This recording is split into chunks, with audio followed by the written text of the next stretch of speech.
Hey everybody, welcome back to Word Balloon, the comic book conversation show. John Suntress here. Couple things before we get into our show. First of all, if you got any questions or comments on the show, email me, john@wordballoon.com. Follow me on Twitter. That's where I do most of my talking, @JohnWordBalloon. You can follow me also on Facebook under my name, John Suntress, and also the Word Balloon Network. Tell a friend. I also am on Instagram under Word Balloon. If you get this show via podcasting platforms, please rate it or write a review if you don't mind. You can write me a bad review. You can give me bad stars, but like me as well as the opportunity presents itself. Also, I have a YouTube channel, Word Balloon. Please go there and subscribe. It's free. It doesn't cost anything. I have over 500 subscribers. I'm trying to get over 1,000. I'd like to add more video content, so please consider doing all that to support Word Balloon. And now, back to the show. Terrificon, Connecticut's biggest Comic-Con, returns to Mohegan Sun, August 9th to the 11th. Meet Billy D. Williams, Val Kilmer, Doctor Who's John Barrowman, and the voices from Animaniacs and Thundercats. New England's largest guest list of comic book artists from DC and Marvel Comics is at Terrificon on August 9th to the 11th at Mohegan Sun. Tickets on sale now at Terrificon.com. Hey everybody, welcome back to Word Balloon, the comic book conversation show. John Suntress here. Man, I can't believe the month I've had here on Word Balloon. So many great creators, so many interesting people from film and television and now animation. I can't believe I'm talking to Rob Paulsen today. I am a big fan of his animation work. Going back to the 80s with G.I. Joe. And he has, over the years, managed to play two of the Teenage Ninja Turtles, Raphael in the original Saturday morning version, and then in the last few years, Donatello as well. Insane. Animaniacs, of course. Good Lord, he's Yakko. And an incredible Yakko. And he's Pinky from Pinky and the Brain. I mean, I liked Animaniacs, and I certainly appreciated what they did, and one of the most clever and funny cartoons out there. I'm a big Pinky and the Brain fan, and my God, it was a thrill to talk to him. He'll be at Terrificon, and can't wait to see him there and meet him face to face. But, Rob's great because he's had a nice long career in animation, and honestly, for younger listeners, forgive me if I sound like an old man, but really, there was a dark time in animation. It wasn't all amazing. I mean, I was born around the time that the concept of Saturday morning cartoons were created. Before that, they were on in the afternoons and in evenings, and that Hanna-Barbera had a strip of shows that were syndicated across the country starting in the late 50s, and you had the Flintstones and Johnny Quest. Those were in prime time. So really, Saturday morning cartoons, they started around 64, 65, like I said, when I was born. And there was this period in the 70s when all of these family groups kind of got together, and truly, I don't mean to sound condescending when I say this, with the best intentions of, hey, a lot of this stuff is really just selling toys. Can we, have positive messages, maybe tone down the violence, all these notes for animation that the networks took to heart, the producers of animation took it to heart, and it dumbed down the product. And the product kind of sunk for a really long time. And then, thank God for the 90s, because with a combination of things like Animaniacs and Pinky and the Brain, but also things like South Park and even the raunchier stuff that came later, Ren and Stimpy, of course. I mean, all that stuff, thank God, because now, cartoons are allowed to be silly and fun and smart and wry and satirical, and Rob's seen it all. And I think that's great, and I think, he's so appreciative of his place in the animation world, but also can speak with command about how things were and how things are. And you're going to hear great stories about working with Mel Blanc and June Foray, some of the titans of early animation, as far as what we consider to be, 20th century animation.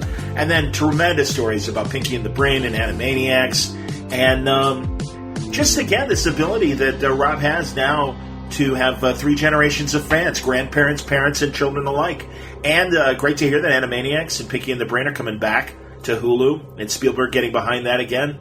Unbelievable stuff. So, fun conversation. I get out of the way and let Rob talk and give us his great stories. And you'll get more of him if you see him at Terrificon in just 2 weeks. The weekend of the 8th or the 9th, I forget which specific day. And I've got my Terrificon panels I'll tell you what, at the end of the show, I will give you the details on those, but very excited about to this conversation with Rob Paulsen on today's Word Balloon. Brought to you by the League of Word Balloon listeners via Patreon. Thank you, League, for your great support.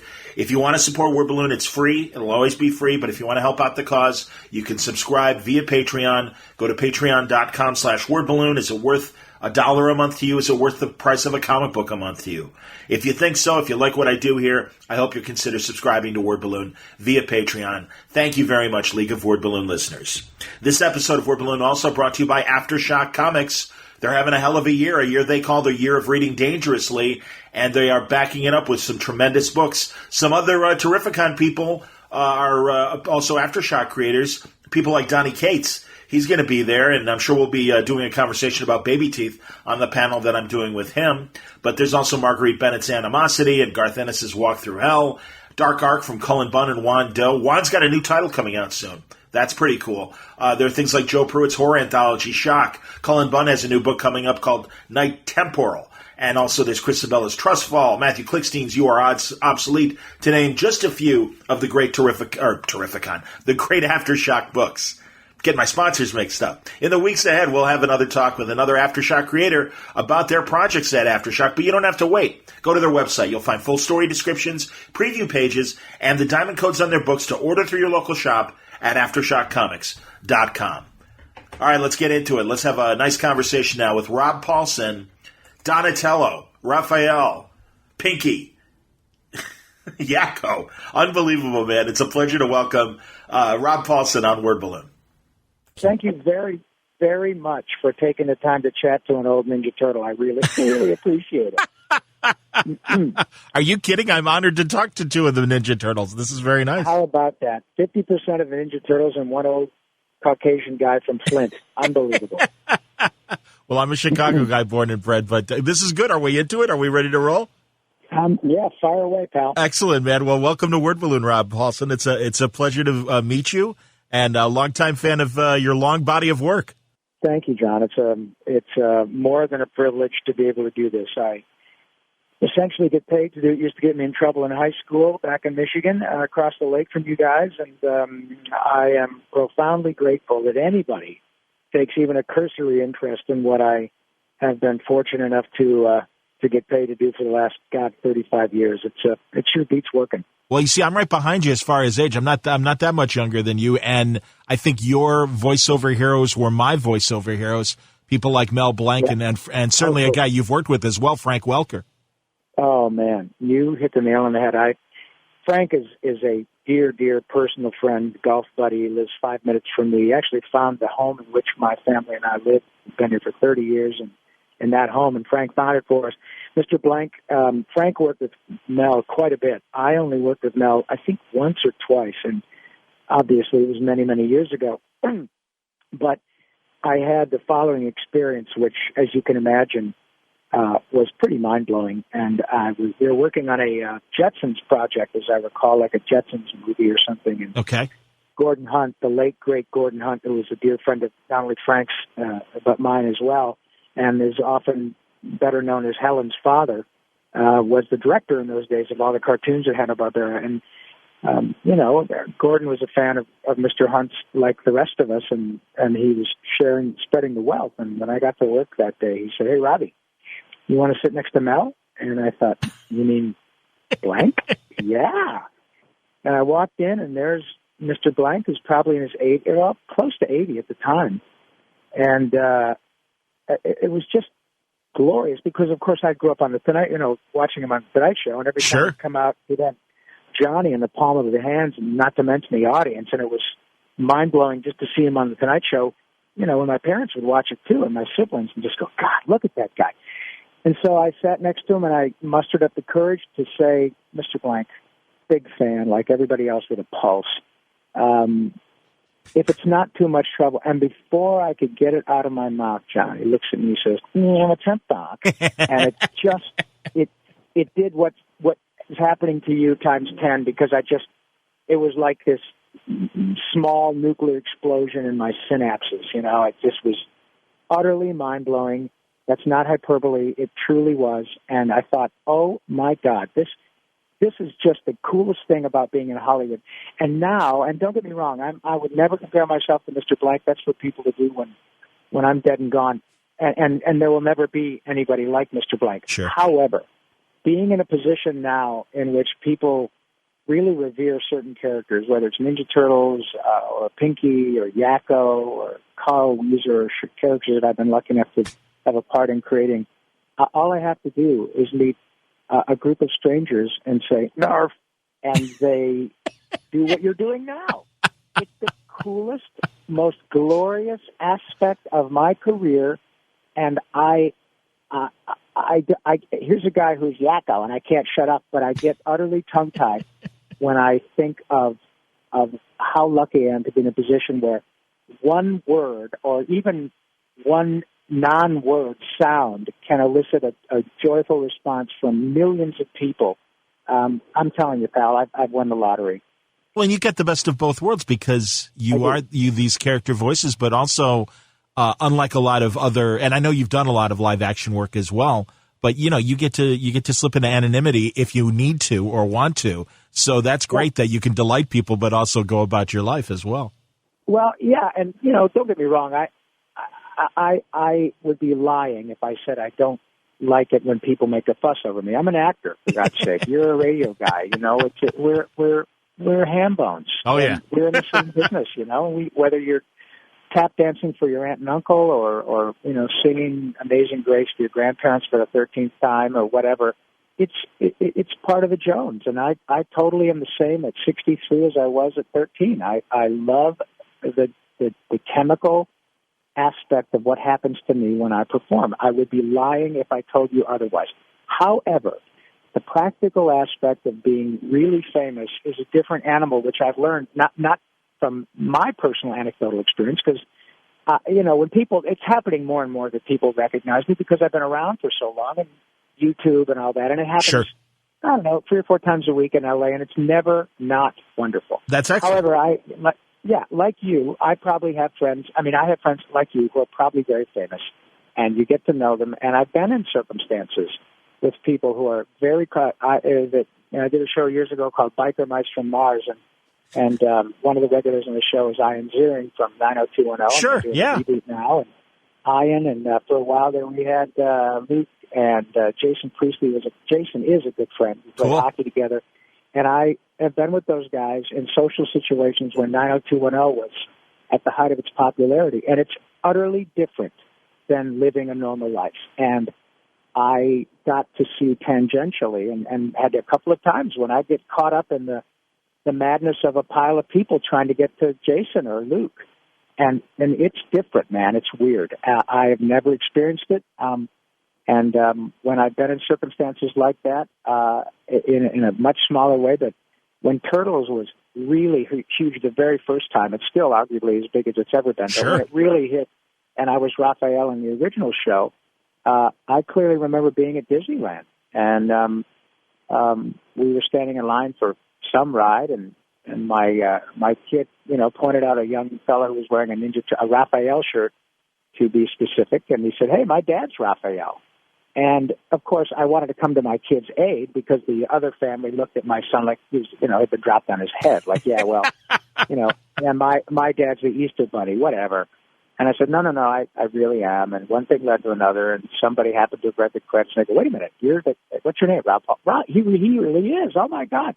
And it was really an interesting phenomenon because a lot of people started to gather around. One thing led to another, and we didn't have really cell phones so much, but people were taking taking pictures. Sure, Disneyland, they got the photographs, yeah.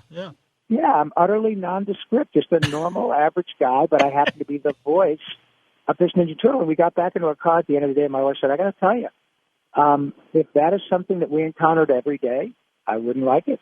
It's not my Jones. It's not my vibe. I don't like it. I don't like the fact that we had, complete strangers making a fuss over you, and they didn't know you from Adam. I of course, was like, no, wait a minute. Wait a minute. Before you freak out, let's not push this too much. I kind of like this same thing. But, yeah, it's different. And so you're right. The obvious benefits are utter anonymity if it's something that I choose.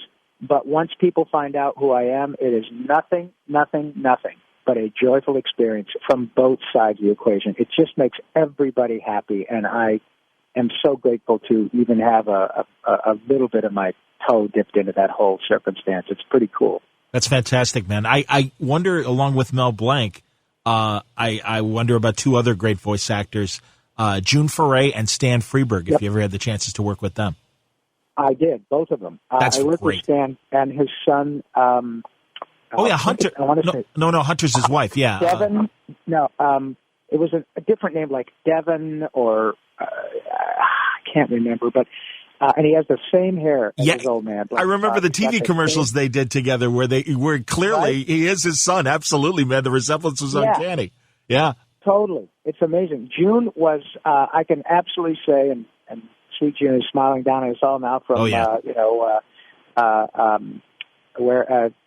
wherever Rocking Bullwinkle is, something falls. Frostbite Falls Heaven. Exactly. Yeah. And June, I can truthfully say, was a close friend. Excellent. Old enough to be my mother. Sure. And same thing happened when I worked with her the first time. It was on a Smurfs episode. And no, it was Gummy Bears. That's what it was. I played a character called Gusto Gummy on the Disney afternoon, and I walked in, and this was, I don't know, late 80s.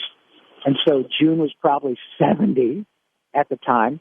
And I thought, oh, my God, I'm getting to work with June freaking Foray. And I did the same thing with her. I said, Miss Foray, if I close my eyes, would you say Hokey Smoke Bullwinkle? And I did, and she did. And all of a sudden, I was an 8-year-old back in Livonia, Michigan, eating Cocoa Krispies. It was mind-blowing again.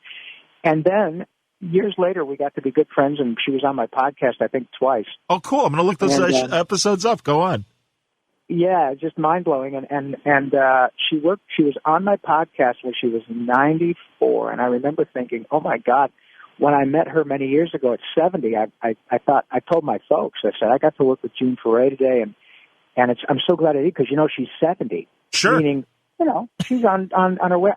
20 years, she lived almost 30 years later, 29 years longer. She lived to be 99, and when I called her to be on my podcast, it was facilitated by our friend Mark Evanier, who's a really highly respected comic book guy. Oh, yeah. Close friend of Ms. Foray's and well known by everybody who's in this realm. And she said, well, of course, I would love to be on Robbie's show. And in the day, back in those days, we did it. This is 6-7 years ago, 5 years ago maybe. We did it at the John Lovitz Comedy Club. Oh yeah, in Universal. Yes, City Walk. And I called June and I said, "Oh, June, thank you so much for. Of course, sweeties. Of course, sweetie, it'd be my pleasure." And she's a little bitty thing, right? She's smaller than an Oscar. And I said, well, June, I'll get my laptop and my USB mic, and I know where you live, and I'll come up. And she said, oh no, wait a minute. Mark told me when he called me about your show, he told me that you do it live in front of an audience. I said, well, I do, but I was trying to be deferential. She was 94. Sure. And I said, well, we do, but June, I can certainly make it easy. But oh no, I want to do it in front of the audience. And what that tells me, John, is it never stops. That desire to perform never stops. For better or for worse, it just is part of the DNA of what we do. And I am so glad that she was able to, we got her a car, obviously, but man, she lit it up. She walked up on stage on her own, and as soon as she got there, I don't know, a couple hundred people in the joint, everybody stood up. And watching her soak that up was just something I will never forget. It was this diminutive, sweet, crazy gifted woman who was, literally at the last act of her life. But she was very cognizant, and she soaked it all up, and the audience could not have given her more love. It was just wonderful. And so during the show, I said, June, there was all a bunch of Q&A from the audience. I didn't have to do anything. I just sat there and said, hey, look who I'm sitting next to. And during the show, I said, would you do me a favor, please? I said, we have a lot of folks in the audience here who like a show that I used to do called Pinky and the Brain. And, she was very sweet. Oh, yeah. And she probably didn't remember, but she was just as nice as she could be. And I said, please do me a favor. Would you ask me the following? Would you just say, Pinky, are you pondering what I'm pondering? And I said, that's all you need to do. There's no backstory. Just please ask this. So and I said, would you do it as Rocky? And she said, sure. So she said, Hokey smoke, Pinky, are you pondering what I'm pondering? I said, I think so, Rocky, but tell me, does Bullwinkle? And she laughed. She got the joke. It was just delightful. And the fact that I got to work with her probably 10 or 12 times and then got to be friends with her and then, did fundraisers with her and all this, boy, like I said, I'm a lottery winner. What a gas. That's fantastic, man. And, Animaniacs and Pinky and the Brain for that matter. And, I mean, Rocky and Bullwinkle was part of the DNA of that show. And I'm so glad. Totally. Because, and really, man, you're correct. And forgive me if I'm mischaracterizing this, but it seemed like when you started in the business, there weren't as many hip animated shows in the mid '80s, and it really took the '90s where they kind of recaptured. Because, and I just talking to Joe Straczynski because he was running the Real Ghostbusters, and he was telling me about all the censors and also all the family groups who were probably well intended in saying, well, cartoons need to have a message, and we got to be careful, and we don't want anything too sharp and too edgy and everything. But they really defanged the Saturday morning fare that we grew up on and the stuff that came before we were around, and it really took the '90s for snide but great humor to come back to animation. Would you agree? Totally. No, you're not being mischaracterizing at all. I think you're 100% correct. In fact, as we discussed a bit before we started recording, your audience is hearing, and one old guy from Michigan, two of the Ninja Turtles. I was Raphael in the original show, and 25 years later, I got to be Donatello for another 5 years and 100 episodes. And look, I'm a capitalist. I'm proudly so. I've been rich and I've been poor, and rich is better. And I don't know that there's any franchise like Ninja Turtles that is, there are, SpongeBob being another one, I suppose, in which you kind of go, wow, this is bulletproof, and it generates billions in merchandise. They become essentially half-hour commercials to sell action figures. Sure. I get that, and I totally understand that, and I've been a part of it, and I've been a consumer. I have a 34-year-old son who loved all that stuff. So I bought my share of action figures, plus they're cool to be able to do characters and go, hey, man, that's me. Sure. I love that. However, the shows that we grew up on, as you say, the Flintstones, Rocky, Bullwinkle, Looney Tunes, all of that had subversive stuff, and the edict from the beginning on all those shows was utterly to not condescend, was utterly to write the show for adults and children. Remember, Bob Clampett, Bob McKimson, Carl Stalling, Milt Franklin, Charlie Schultz, all those guys, Steven Spielberg. Yes. They didn't make cartoons that were about, that was just geared to children. They were cartoons, as they say, geared to the children and all of us. And that is precisely why my dad and my mom and my siblings and Guy got the same kick out of Looney Tunes at 10 or 12 years old that I can still get now, even though my parents are gone, at 60 years old. Yep. And the same reason that Animaniacs and Pinky and the Brain are shows that had a humongous fan base now, much, much, much bigger than when the shows premiered, because of the fact that all these people grew up watching the shows, and they look at a show now at 30 years old that they watched when they were 9, and they watch the same episode and get 2 or 3 different jokes that were written for their parents. Absolutely. And the glory of that, to me as a performer, is that those shows hold up and continue to be relevant, even though there was no merchandise to go along. Oh, very little. You don't see a whole pile of Animaniacs T-shirts. You probably will, because it's coming back. But relative to other shows, those are shows that, as they say, were art for the sake of the art. And the music was phenomenal. It is utterly memorable. Yes. A 40-piece orchestra for every half hour, like Looney Tunes was done in the old days. Wow. And that was all as a result of Mr. Spielberg and giving Tom Ruegger, the creator, that kind of free reign to do that kind of stuff. And it was absolutely used Looney Tunes and Rocky and Bullwinkle as the archetype. And the proof, as they say, is in the pudding. We're having this conversation now, and there are, a lot of your audience is listening going, hey, wait a minute, I know this guy. Hello, John. Or, hey, God, Tony, what are we going to do tonight? And because those shows were successful for their own sake. And it shows the power of not only animation, but the fact is that you start from the get-go thinking, oh, no, okay, this is not a kid's show. It is an entertainment show. It is for the kids and everybody. And let's just not assume that it's going to be a bunch of 8-year-olds. And that is not to say there's nothing wrong with doing children's shows. Sure. But when you can have something that ticks every box, and you can have people who come up to me now 20 years later and say, oh, my God, do you know that I learned my states and capitals by hearing Wacko sing Baton Rouge, Louisiana, Indianapolis, Indiana. And whether or not you know Animaniacs, if you listen to that or hear Yakko sing United States, Canada, Mexico, Panama, you go, holy crap, that's a remarkable frickin' song.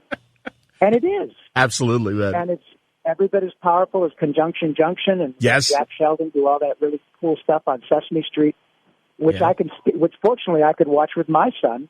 And thank God he didn't want to watch Teletubbies or Barney, because I'd have shoved a gun in my mouth. And you know, I understand why they work. I understand the rudimentary nature of what makes those things helpful for children. Sure. But when you can watch Jimmy Neutron with your kid, or Animaniacs with your kid, or Ninja Turtles with your kid, because they hook you in a way that you remember when you were your child's age, and you want to share that experience with them, and you can still be entertained at your own level. Now you got something, man. That's fantastic, and it's utterly timeless, and I'm so proud of being a part of it. I can appreciate that, man. So who was the music guy behind Animaniacs? Who was your Carl Starling?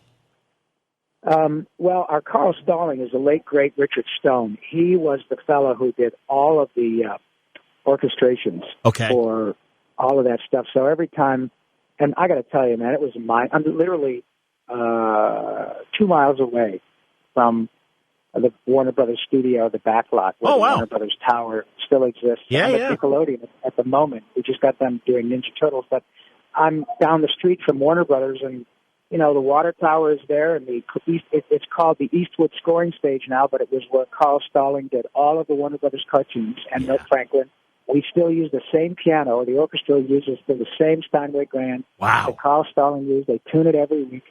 And when we were doing Animaniacs 20 years ago, I would go to a lot of scoring sessions because I'm all about music, and I got to be Yakko, who got to sing a ton of songs on that show. And I'm telling you, man, to go to a scoring session and see the percussionist, you know, they watch the screen, and Yakko is chasing somebody up the steps of the water tower, and the xylophone guy goes, and it's all scored. All those notes are written. It's incredible to see how talented these players are. They're just profoundly gifted musicians. And the great thing is that they could not be happier about working on cartoons, because they know that the stuff they're doing is going to be a legacy of joy long after they're done playing their French horn or their tuba or their trumpet, because they grew up watching all that stuff. And then they tell their grandkids, hey, man, I was the lead clarinetist on all, 100 episodes of Animaniacs. That's a big deal to these world-class musicians who, when they're not doing studio work and making a ton of dough and doing timeless work, they're in the pit at, the Amundsen doing live theater musicals, or they're part of the Hollywood Bowl Orchestra or the L.A. Philharmonic. They're full-time players, and the best part of their day is playing cartoons. I believe it, man. Yeah. Yeah, it's crazy. And so Richard Stone won, I don't even know, a boatload of Emmys for his work. And I worked with him on Animaniacs and Tasmania and Pinky and the Brain. Cool. He unfortunately passed away a few years ago, but the fellow who wrote the songs, and most of the songs that I sing, Yakko's World, it's a great big universe, and we're all really puny. We're just tiny little specks about the size of Mickey Rooney. All that stuff is written by my friend Randy Rogel, who is still doing it, and we do Animaniacs in concert around the country with people, for people with myself and Maurice LaMarche, who was the Brain, and Tress McNeil, who was Dot, and Jess Harnell, who was Wacko, and we have this wonderful agreement with Warner Brothers Licensing, by where we're able to take the music of Animaniacs all over the country, and it is the most wonderful experience to stand up there, sometimes with an 80-piece orchestra, and sometimes Randy and me in a piano. But whether it's 200 people in a club or 2,000 people and an orchestra, it's just phenomenal because the mean age of the audience is about 40, and they bring their kids who are in their 20s, and often their new grandkids maybe, or people 10 years older than I who were turned on to their shows by their kids who were in college at the time Pinky and the Brain was on. So now you got somebody who's 75 and their 45-year-old and their grandchildren coming to see Yakko, Wacko, and Dot, or Randy and Rob, or Pinky and the Brain, and all this music, and oh my God, it's this exuberance you hear on the phone is not manufactured, my friend. It's all authentic, and it's due absolutely to the joy that the audience brings to it. It's fantastic. Well, the response is reciprocal, man, and it's genuine as well because I really appreciate all the components of great animated product and. Thank you. Absolutely, man. And, not only Picnic Basket, the Hoyt Curtin collection of all the Hanna-Barbera music, but I know, too, at my radio studios a few years ago, one of the production directors had the Carl Starling CD. And you really do. You appreciate those music cues. And, I mean, even the one where Yosemite, Bugs in Yosemite, they're trying to climb the Schmatterhorn. And every time they slide back, the bandstand with the Oom-Pa-Pa music, every time, Right. Oh, my God, stuff like that. We were just dying. I mean, that's the thing. The music cues got laughs. I mean, that's the kind of brilliance that goes into these kinds of things. And I know the Animaniacs stuff and Pinky and the Brain and all that is as well as, well thought out and well executed, man. Yeah. And how many times I know it happen? I mean, I eat, sleep, and breathe music. And I learned to read music at a young age. I've always been a singer, and then I became an actor and blah, blah, blah. But I live for music. It's like air to me. But the number of times that I got back, like in my 20s or 30s, and I'd say, wait a minute, let me go back and find a way to listen to this cartoon before YouTube and all that. Wait a minute, that Mr. Stalling did the score, but that piece, that's Wagner. That's Kill the Wabbit. Fight of the Valkyries. Yeah. And people would watch Apocalypse Now, and they'd say, wait a minute, dun, dun, dun, dun, kill the Wabbit, kill the... Holy crap, that's from Bugs Bunny. No, Bugs Bunny took that from Richard Wagner 100 years ago. But because of the genius of Carl Stalling, it was so appropriate to use in that instance, and it is utterly timeless. Everybody who made that cartoon has been dead for decades. Yeah. Doesn't matter. It's timeless. And if you talk to Steven Spielberg, he's like us. He just jumps around and goes, oh, my God, are you kidding? Let's watch One Froggy Evening. Hello, my baby. Yes. Hello, Isn't that great? No dialogue. Just a little bit of music and a frog. And there's no dialogue. And so it's just such a gas to be part of that because the truth is, we've been away from it long enough now that I don't think it's hyperbole. Animaniacs and Pinky and the Brain is going to be in that same ballpark when I'm dust. I think you're right, man. What a great thing to be able to, finally get ready to punch your ticket and go, yeah, I made a lot of mistakes, but if nothing else, there are going to be a whole bunch of people who are still going to get a kick out of, I think so, Brian, but me and Pinky Longstocking, what would the children look like? It's the greatest. And I'm so proud to be part of it.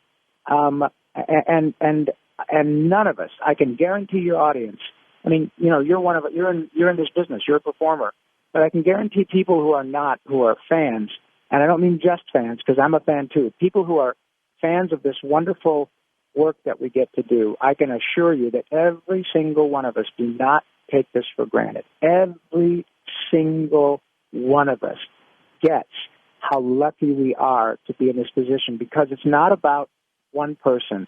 I get a little bit of the glory due to nice folks like you and people who take the time to come and see us at concerts or events or whatever. But, man, I don't draw them. And I don't write them. And every single one of us gets that we are part of something utterly magical, and we're completely replaceable.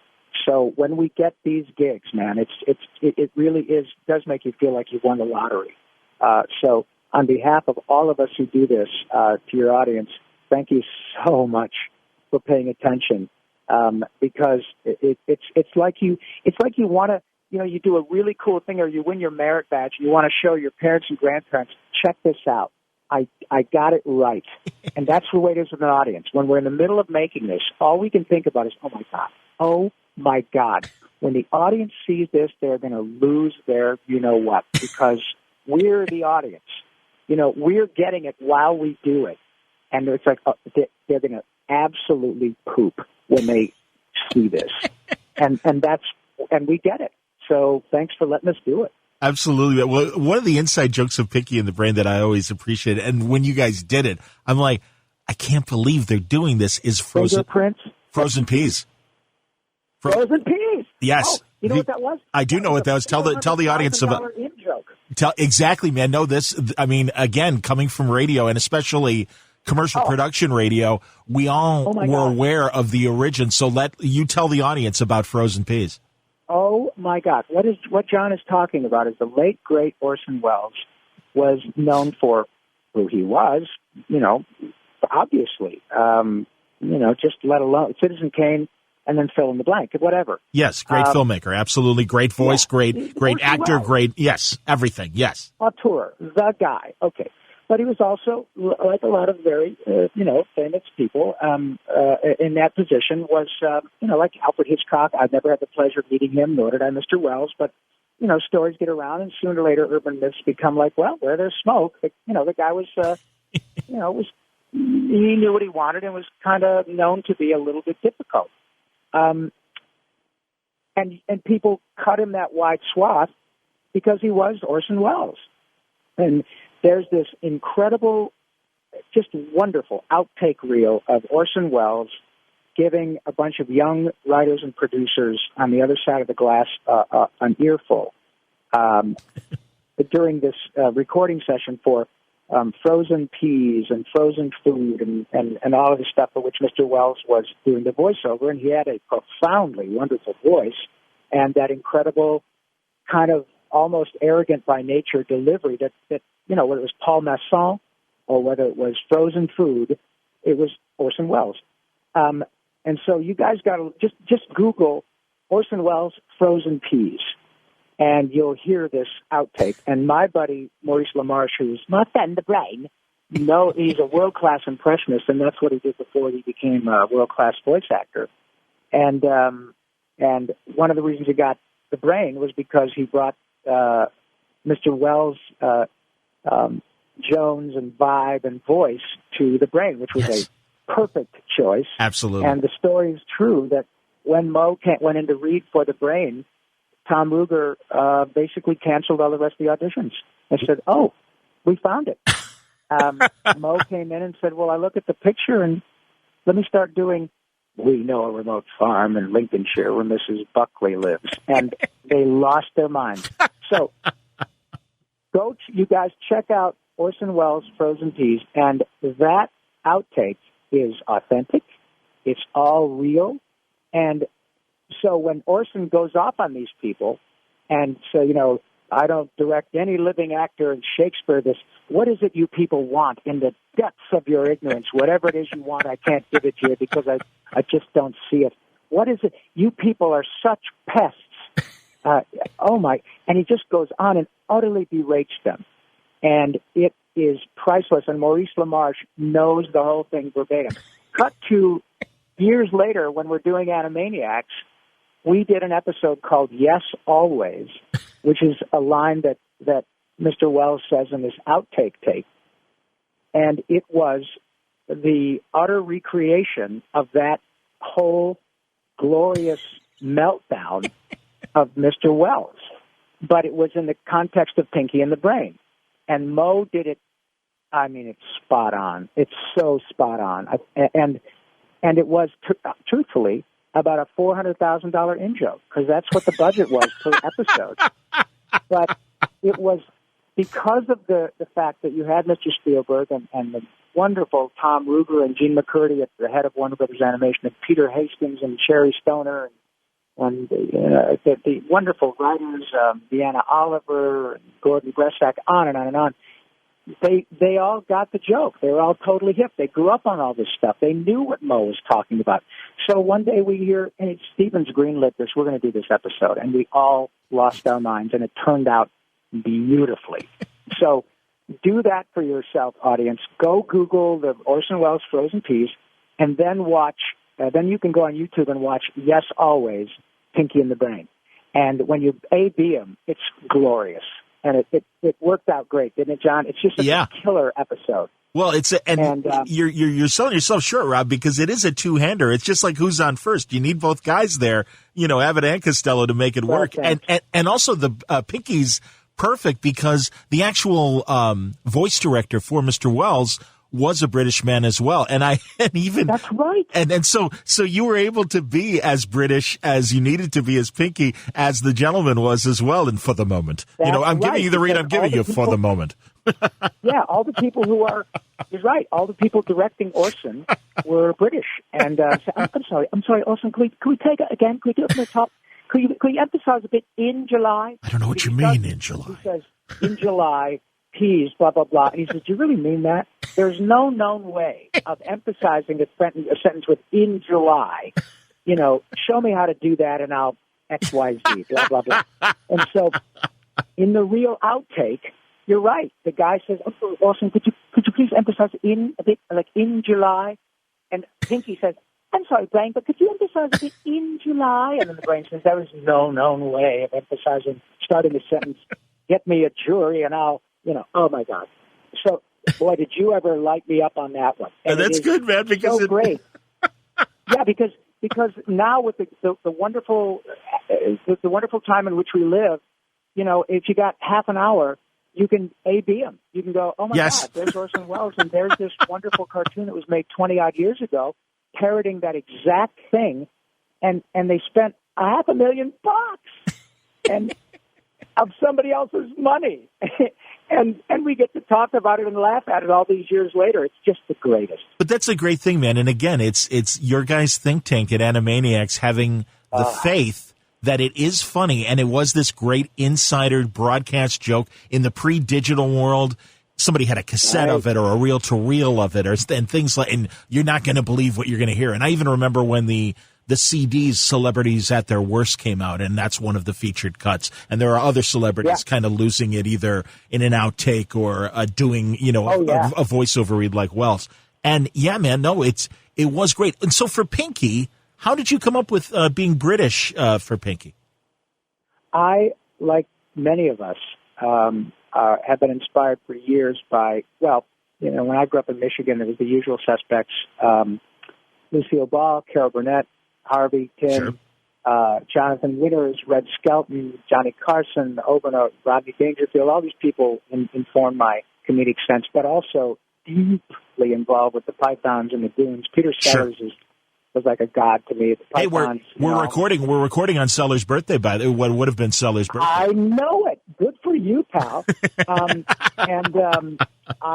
And every time I think I'm getting good at my job, I listen to this 4-CD collection I've got called A Celebration of Sellers, in which he does stuff that is still mind-blowing to me from the 50s and the late 40s. Oh, yeah. The Goons Show. Yeah, man. The Goons Show. Oh, yeah. I thought I was good at my job. You better keep working, son.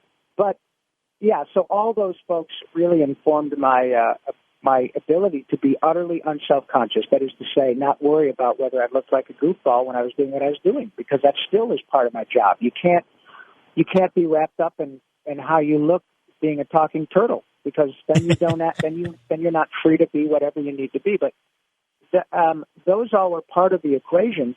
So when I read for Pinky, and I was, in my mid-30s already, I had tried a number of different things, and then when I heard that Maurice had been hired as the Brain, the Animaniacs audition process was about a 6-week callback thing over and over and over again, because it was, it was a big deal. It was starting from literally a clean sheet of paper.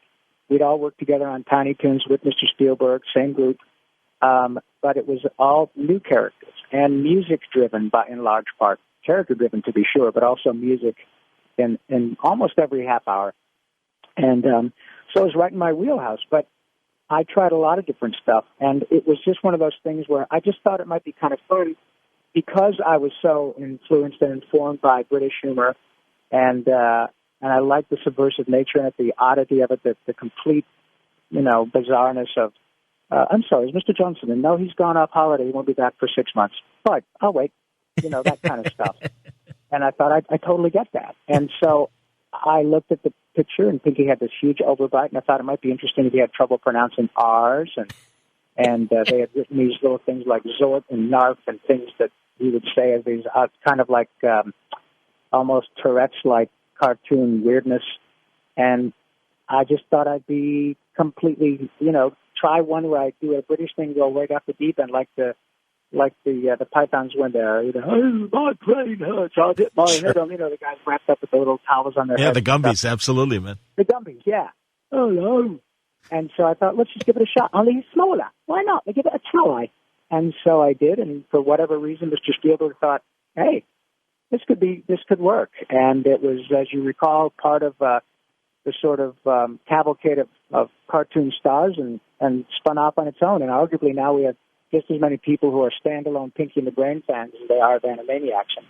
I'm so grateful, not only that I got a chance to do it, but, I've heard in different interviews over the years, I've heard Mike Palin and Mr. Cleese and Eric Idle actually came and played Pinky's mother and father on a couple of episodes of Pinky and the Brain. I didn't realize. So for that to filter down to those guys who inspired me and say, oh, yeah, we dig this. And you want me to be Pinky's mother and father? I'll do that. That's a big deal to a guy like me, That's incredible. Because it means that we struck a nerve with the people who inspired me. And just don't get no better, man. 100%, man. No, that's amazing. And if I'm interested, and honestly, if this is something that's a little too controversial, I can appreciate that. And editing is our friend, so don't worry. But it is a shame because I think so many great voice actors like Blank, like yourself, have been able to do different dialects. And I worry that in today's PC world, we're losing something. I understand the concern and appreciate where it's coming from, but I also think that we're losing the ability to appreciate the musicality of various dialects and that, something like Pinky, and thankfully it's still an Anglo kind of white guy voice, so you're not going to have the same issues. But I mean, that's, Hank Azaria obviously went through that with Apu and everything. And I get it. I absolutely get it. But by the same token, it's like, wow, that's a shame because I do think some really talented voice actors are not getting a chance to give the full range the way that, they had decades past. And your point is well taken, and I do understand it. Having grown up essentially in Hollywood, I moved here when I was 22, so I have pretty much grown up here. Gotcha. And I understand both sides of the equation. I mean, Hank, my God, Hank is Hank. He's just, you poke him with a stick and off he goes. And it's not a surprise that he is who he is. Same with Nancy. Same with Danny. And Harry. Jesus. Yes. They perform at a high level and they do what they do.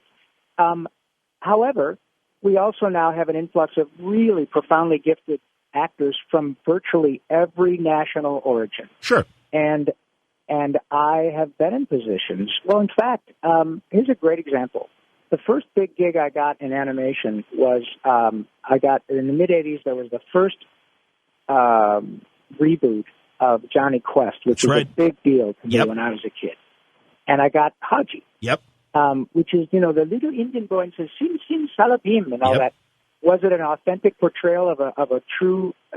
No, it was my interpretation of the original young man who was Haji, who was not, as I recall, a young man of Indian extraction, and that, of course, was the earlier mid '60s. Right. And it was never an issue. In other words, to me, nor to Hanna-Barbera, nobody said to me, "God, are you comfortable doing an Indian dialect?" or quote in quotes, because I never claimed it to be spot on. And nobody, and I never said, "Yeah, I don't know if I should do this." Were I to get that call today, I would say, no, take a pass, because there are way too many profoundly gifted, comedic, Bollywood, Indian, Pakistani actors who could kill it. Good point. And they should. Yeah. And I would never even have a look at it, nor would I have a look at Native American actors. Michael Horse, Wes Studi, great actors who can be dramatic, be funny, and they live in Hollywood. Call them. And that's exactly as it should be. But, when you listen to Peter Sellers, my God, he would bounce all over. I forgot the name of the other gentleman I was going to say. But many British actors, because there's a huge population of Pakistanis, Sure. and there has been for years, because Sure. they're part of the Commonwealth. And so they would sort of take the piss out of each other. And, like a lot of other stuff, times have changed. So I understand your point, and I'm glad that Hank hasn't suffered any significant, problems as a result of it, because Agreed. I know Hank. I don't play golf with him. He's a lovely man, and never, ever was there any anything that Hank did in that portrayal that was meant to be denigrating. It was supposed to be funny, and I think people understand that, but they also understand that. Well, I mean, look at what we watch on television now, and the opportunities to watch. The Slumdog Millionaire changed everything. Absolutely, man. And rightfully so. Fantastic movie. Crazy Rich Asians. Fantastic movie. Yep. So now that we all have these wonderful actors and stand-up comics, Margaret Cho and Sure. and Esther Hu, and just over and over, great actors, great talents who are available and live in Hollywood and have the cultural background and the authentic to do it. So that's exactly as it should be. Just as much as it's exactly as it should be that young talent come to Hollywood all the time and come up to me and say, I'm such a fan, Mr. Paulsen. You've been so inspirational. I can't even tell you what a huge compliment that is to me, honestly, John. But I know at the same time they're going, I'm going to take your job. And that's exactly how it should be. It's exactly how it should be. I'm with you. And what that means is that I've done a good job. It's a compliment to me that people want to take me down. And they don't mean it in like, I want him to go to his grave penniless. What they mean is that if I can audition with Rob and Maurice and Welker and I can get the job, I got something. And I accept that as a compliment. So I really, having lived it, I completely see why it's important to open up the door to the people who deserve by their birthright to give it a shot. But also, I got to tell you what's so great, and I know I'm talking about because I'm now the director of the latest incarnation of Turtles called Rise of the TMNT, and that's what I'm doing at Nickelodeon today. Oh, that's great. And two of the Turtles and April O'Neil are now African-American actors. Oh, that's great. And the only one that was by design was that it was a conscious choice to make April an African-American young woman, and it's voiced beautifully by the incredibly talented and really profoundly lovely girl, and her heart is so in the right place. She does so much good charity work. Kat Graham, who used to be on The Vampire Diaries, she's April O'Neil. Oh, wow. Okay. Just kills it. But Raph and Michelangelo are both African-American actors. Omar Benson Miller from Ballers and Michael Smith, who is another wonderful young African-American actress. And they were hired because they were the best guys for the job. Sure.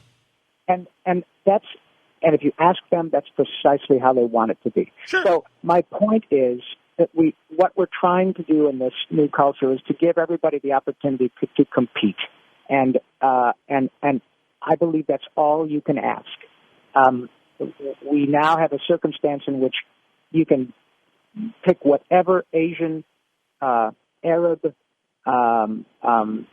Persian, Iranian, Chinese, Taiwanese, Danish, German, whomever, authentic actors who have the same sensibilities as the Caucasian folks who've been inhabiting Hollywood for decades.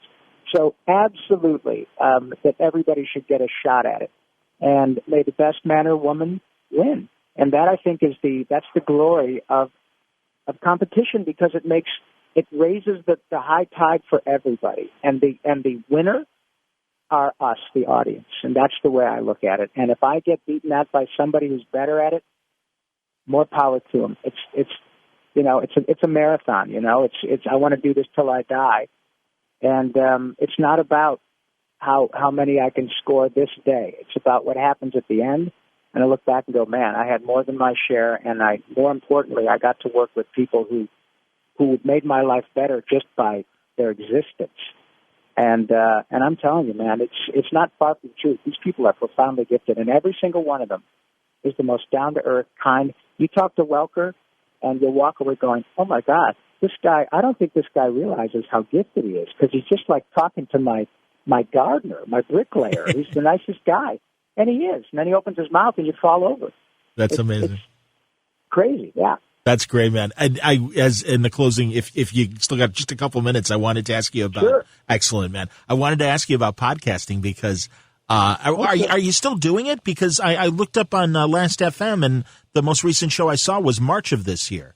Right, Talking that's the Toons. last one that I did. I've been so busy. Knock wood. My podcast, probably like yours, went from a labor of love and just looking at my cell phone one day during a particularly slow period in my career. I thought, I've been working on these being a guest on podcasts, and I don't think you have to be an MIT grad to put one together, because God knows right. I sure am not. And so I looked at my cell phone and said, wow, I got Dan Castellaneta's number, I got Welker's number, I got Mark Hamill's number, I got Kevin Conroy's number. I work with all these guys and girls there. They're the cream of the crop of animation, June for old and new. Sure. Maybe people would want to hear from them, and I was right. Yeah, you and were. I didn't make a dime on that thing for 7 years. Oh, my God. It wasn't about that. It was just having a, and I didn't know how to monetize it. I was doing it because it was fun. So Nerdist helped me monetize it, and we had a ball. We did about 90 episodes over the course of 2 years, and then that went away.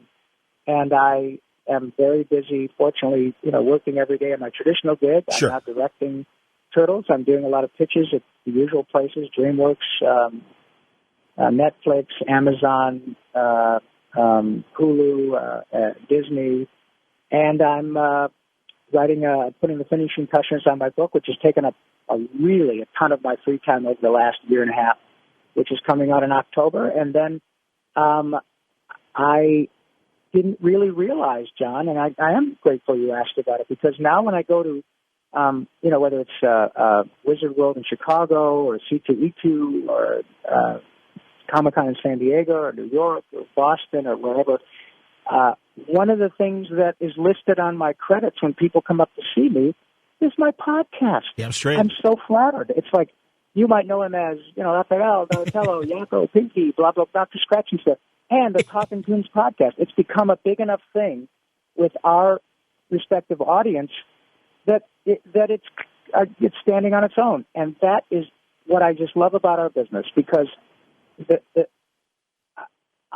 I was driven to do that for the same reason that I was driven to be a performer, because I couldn't not do it. I just wanted to. It wasn't hurting anybody. It was fun. It didn't cost me anything but some time. And it turns out that people liked it, and now it's something that people say, oh, yeah, Talkin Toons. In fact, who's the guy that does Talkin Toons? Oh, yeah, that guy Rob Paulsen. So my show has a bigger audience than I do, and then they find out it's me, and I love that. It's just the greatest thing. So, yeah, it was, I had a built-in bunch of people I could call. Sure. And just literally bring on a guy like John DiMaggio or Billy Weston, you poke them with a stick, and off they go. And I am definitely going to bring it back, because there's enough interest to bring it back. In fact, several studios have called and said, you want to do this again? And the truth is that I've had the great, I'm in the great spot of being able to say, I'd love to, I just can't right now. I mean, for a non-celebrity talent to be too busy to work on something he loves to do, oh my God, I'll take it. Good problem to have. I hear you, man. No, absolutely. And truly, the world of animation, more so than I think film or television and stuff, is still a lot of mystery. And that's another reason why your peer-to-peer show is so great. And I'm glad to hear that you still want to do it. I watched the episode that you did with the Justice League cast, and my buddy Susan Eisenberg, part of that. And what a sweetheart. I know. She's amazing. Isn't she the sweetest girl? And I thank you for saying that about that particular episode, because people like Susan Eisenberg and Maria, who played, I think, Hawk Girl. Yeah, that's right. And Bill Lamar and George and Bill Lamar, George Newbern, and all that. And George, of course, everybody knows him from his TV work. But what is so great is for a light to be shown on these really gifted actors who may not have the high-profile on-camera stuff, but the magic of what happens to the audience when they open their mouths and people put their hands up to their face and go, "Oh my God, that Susan Eisenberg, she's Wonder Woman." Is that what she was? She was Wonder Woman. You're right. You got it. Wonder Woman, yeah. And all these DC characters, and of course Kevin, he opens his mouth, and I've been with him at New York Comic Con, and when he'll have a line going out the door, and he'll stand up with a microphone every 15, 20 minutes and say, "I am vengeance, I am the night, I am Batman." And you see grown-ass men falling over in tears. Yes. And it's just the best. And so, thank you. Because the response that we got from the audience was nothing short of tearful in a glorious way. Oh my God!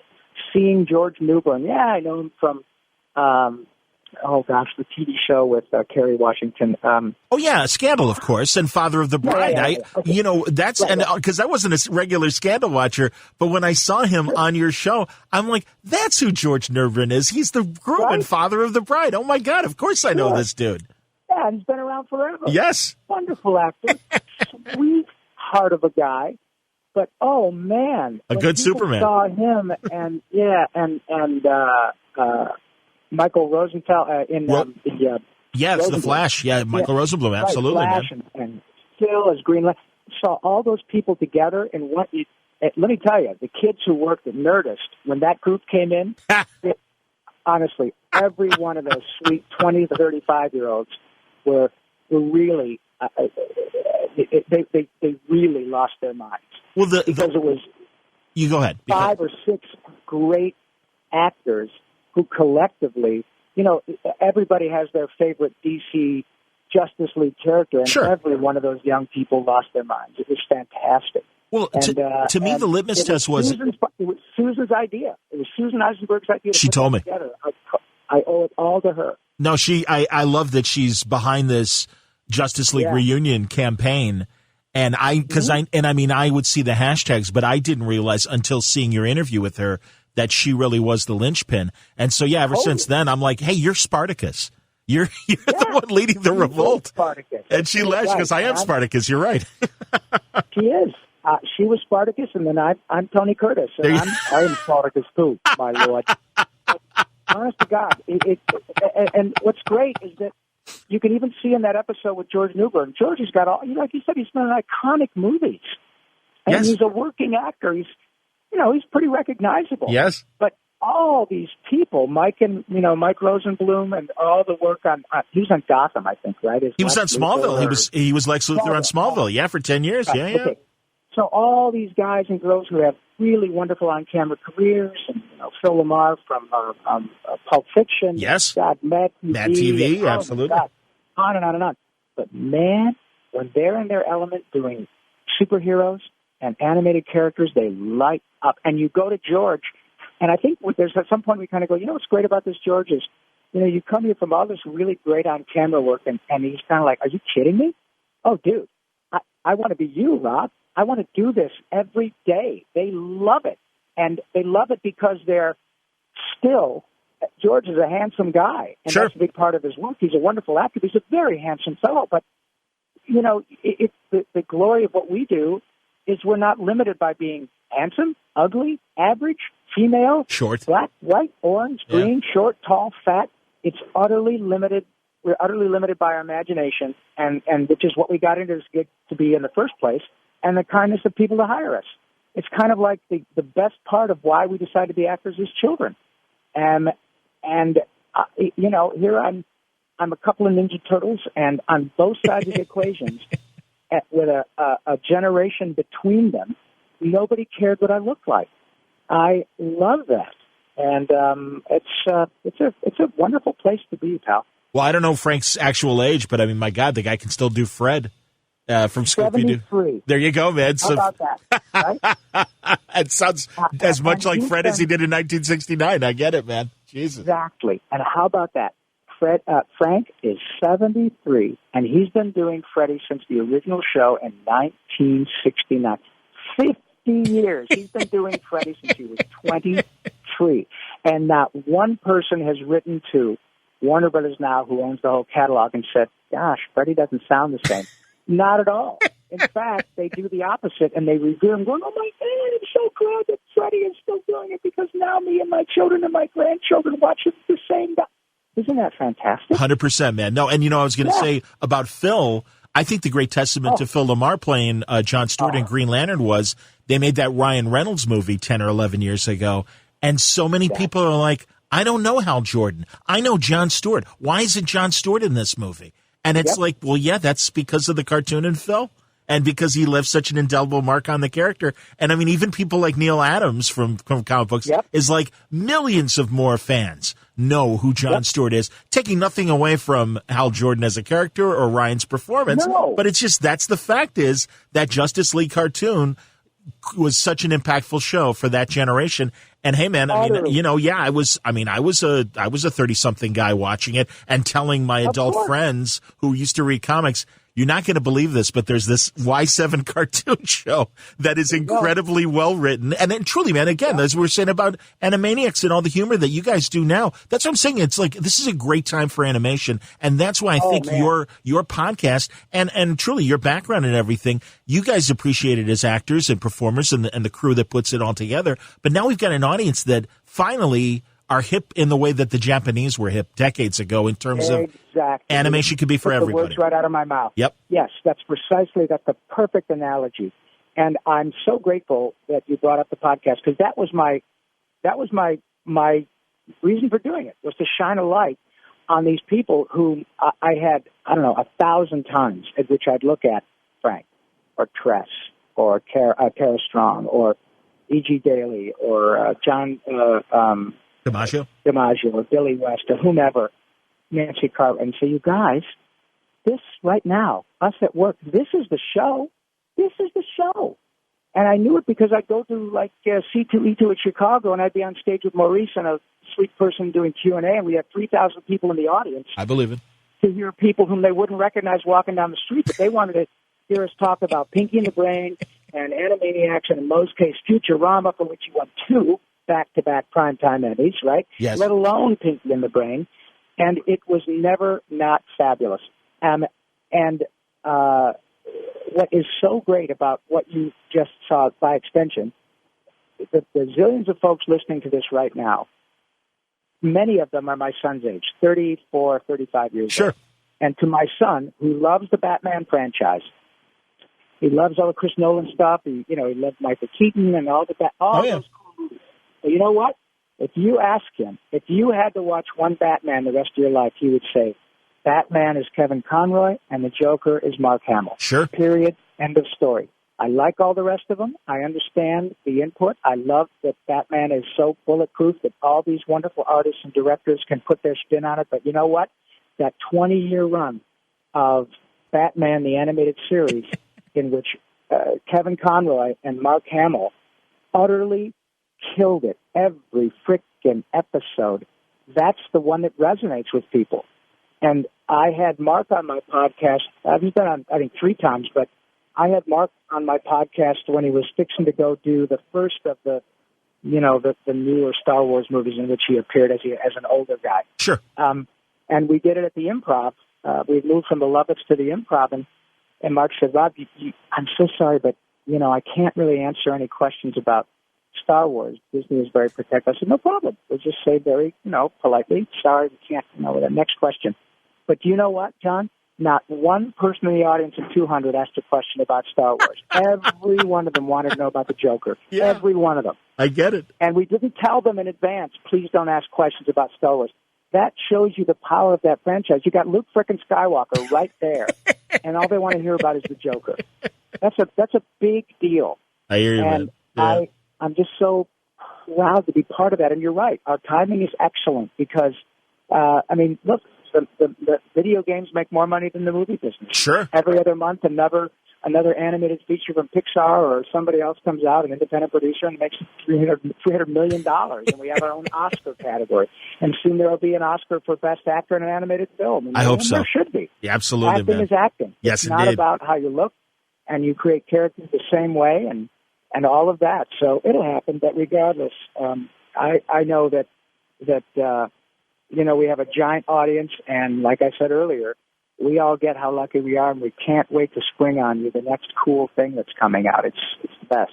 Well, I'm something, man. We've talked for an hour, and I know you got to get back to directing, but Animaniacs coming back, and when is that? Yeah, it's coming back on Hulu next year. Animaniacs and Pinky the Brain. Mr. Spielberg thought, I'm the king of Hollywood. I know what I'm going to do at 70 years old. I'm going to bring back Pinky and the Brain and Animaniacs. What does that tell you about how powerful animation is in Hollywood? It's amazing, man. No, it doesn't surprise me at all. And I'm literally looking forward to meeting you at Terrificon in a couple weeks in Connecticut. We'll have a blast, man. I appreciate you lowering your standards and your audience doing the same thing to have me on. Thank you very much. It's my pleasure, Rob, truly. And I hope you'll come back at some point, maybe right before Pinky and Animaniacs come back, because I'm sure there's a lot more that I can ask you about. But seriously, man. My pleasure.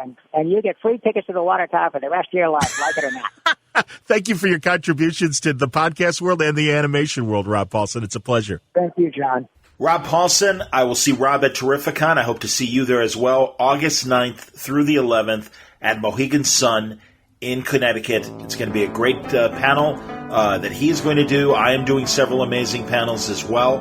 The Lost Marvel Magazines of the 1970s. That is going to be an all-star panel featuring among the people there, Al Milgrom, Paul Gulacy, Carl Potts.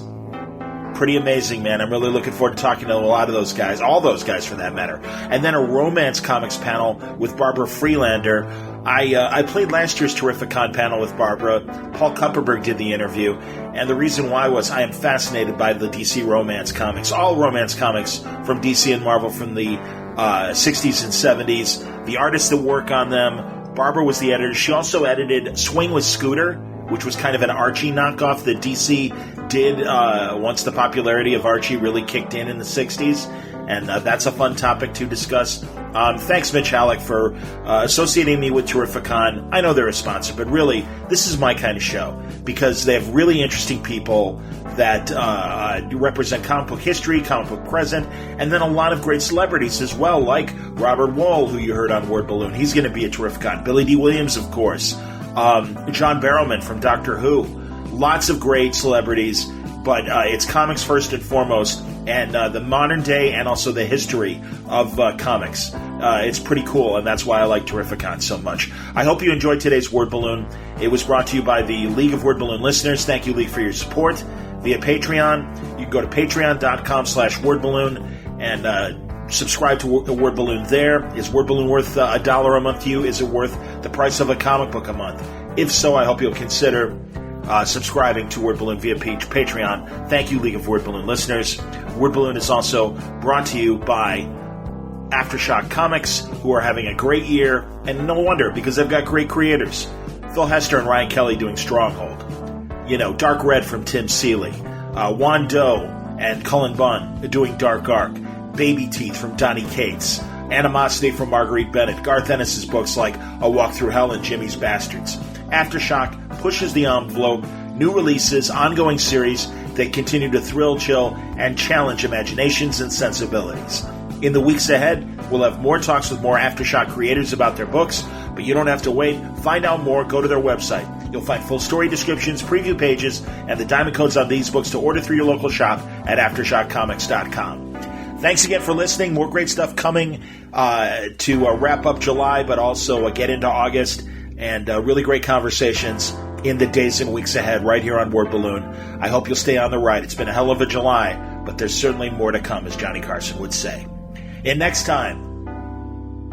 next time, Word Balloon is a copyright feature of Shaky Productions, copyright 2019.